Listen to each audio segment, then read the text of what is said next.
तुझे देखकर लगता है कि वाकई तेरा पीर बड़ा है।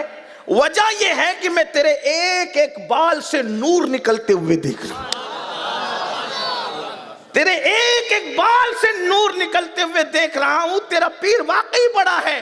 तू चादर ओढ़, अपनी गुदड़ी ओढ़ ले पहले, उसके बाद बात करेंगे। कहा नहीं, मैं कादरी हूं, एक बार हम जो उतार के फेंक देते हैं फिर दोबारा उसको ओढ़ा नहीं करते, मैं नहीं ओढ़ूंगा।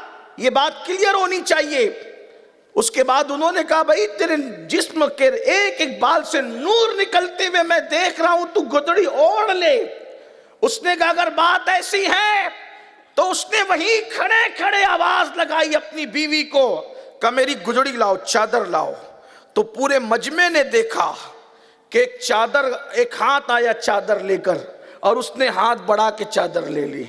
अब तो पूरे मजमे की हैरत की इंतहा न रही कि कैसा पहुंचा हुआ है कि उसकी बीवी भी इतनी पहुंची हुई है कि इधर से वो चादर मांग रहा है और उधर उसको वहां से पता नहीं किस शहर से चादर। भाई अगर शहर दूसरा ना हो तो कम से कम दूसरे मोहल्ले से भी तो चादर आना कोई आसान बात नहीं है ना। ये कौन सा मोहल्ला है? मूची नगर।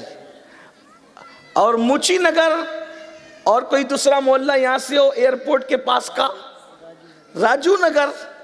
अब कोई यहां से कहे अपनी बीवी को जरा मुझे शॉल दो, ठंडी लग रही है, वहां से दे तो भी बड़ी बात है ना।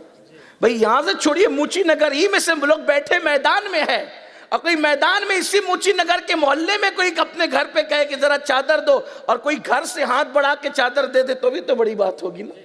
लेकिन वहां तो ना मोहल्ला है, ना इलाका है, ना गांव है, ना करिया है, दूसरे शहर में घर है और ये दूसरी शहर में महफिल के अंदर मौजूद और कहते हैं मेरी चादर दो, और हाथ बढ़ाकर चादर दी जा रही और ये चादर लेके ओढ़ते हैं। अब तो सबको पता चल गया।